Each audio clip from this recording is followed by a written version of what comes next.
आज हम आपको बताएंगे कि भगवान कैसे घरों को लड़की का जन्म देने के लिए चुनते हैं और वह कौन से पुण्य कर्म है जिसकी वजह से कोई भी इंसान बेटी का माँ बाप बनता है। दोस्तों, एक बार भगवान श्री कृष्ण से अर्जुन पूछते हैं कि माधव, किन कर्मों के कारण किसी के घर पुत्री धन की प्राप्ति होती है, अर्थात कैसे घरों में बेटियों का जन्म होता है।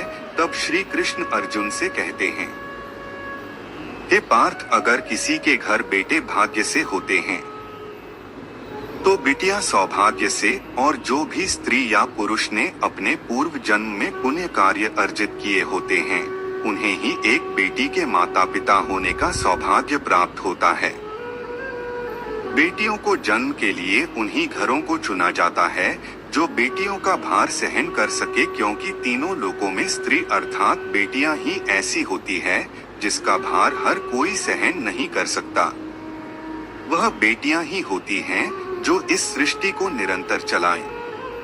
मित्रों, भगवान श्री कृष्ण के इन बातों पर गौर किया जाए तो उनका कहा बिल्कुल सही है, क्योंकि बेटियां अगर नहीं होंगी तो किसी का भी वंश आगे नहीं बढ़ सकता। दोस्तों, आपने भी कई लोगों को कहते सुना होगा कि जिस घर में बेटी का जन्म होता है वह घर स्वर्ग के समान होता है, क्योंकि बेटा तो केवल एक कुल को रोशन करता है, बेटियां तो दो कुलों को रोशन करती है। माता पिता के घर वो बेटी के रूप में अपने उत्तरदायित्व का निर्वहन करती हैं, तो ससुराल आकर एक बहू के रूप में सारे कर्तव्यों का पालन करती हैं। दोस्तों, आजकल आप सुनते ही हो, बेटियां बहू परिवार में किसी के मर जाने पर उसका पिंडदान नहीं कर सकते, लेकिन यह बिल्कुल भी सही नहीं है, क्योंकि रामायण में बताया गया है कि प्रभु श्री राम के पिता राजा दशरथ की मृत्यु हो गई तो माता सीता अर्थात राजा दशरथ की बहू नहीं उनका पिंडदान किया था, जिससे उन्हें जन्म मरण के चक्र से मुक्ति मिल गई थी।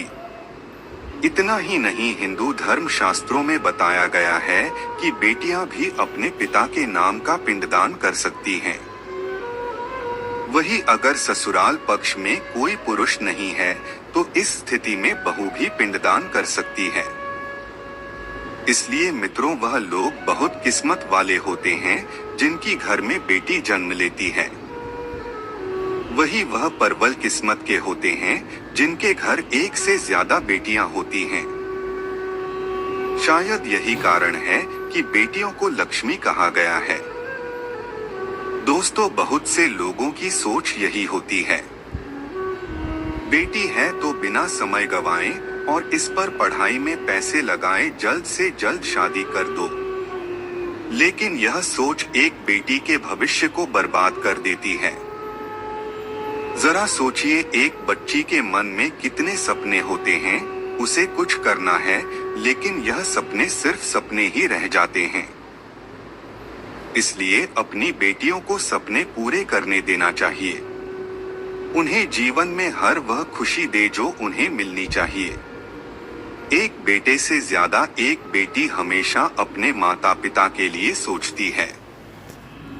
माता पिता को प्यार और अपनापन बेटी ही दिखा सकती है।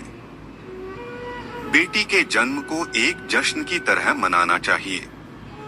माता पिता को बेटी को हमेशा एहसास दिलाना चाहिए कितने खास है बेटी है।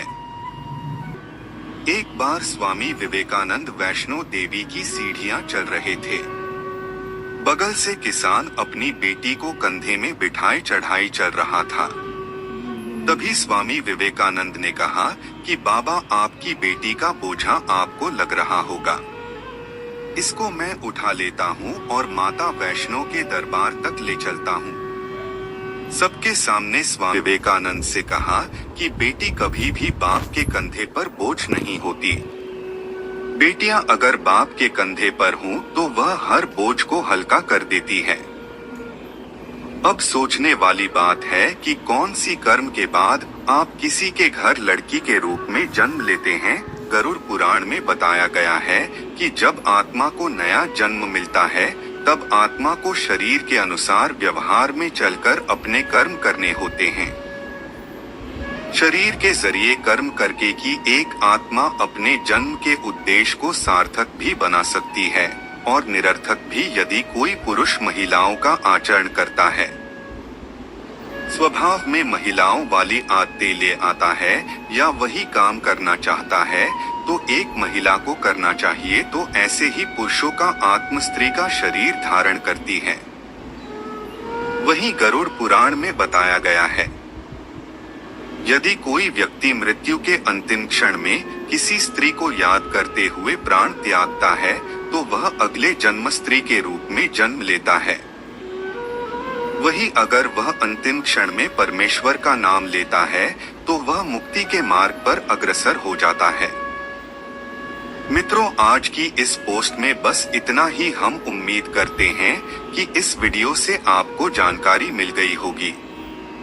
हमें कमेंट करके जरूर बताएं कि आपको वीडियो कैसी लगी, और अगर आपको हमारी बताई गई बातें पसंद आई हो तो वीडियो को लाइक, शेयर और चैनल को सब्सक्राइब जरूर करें।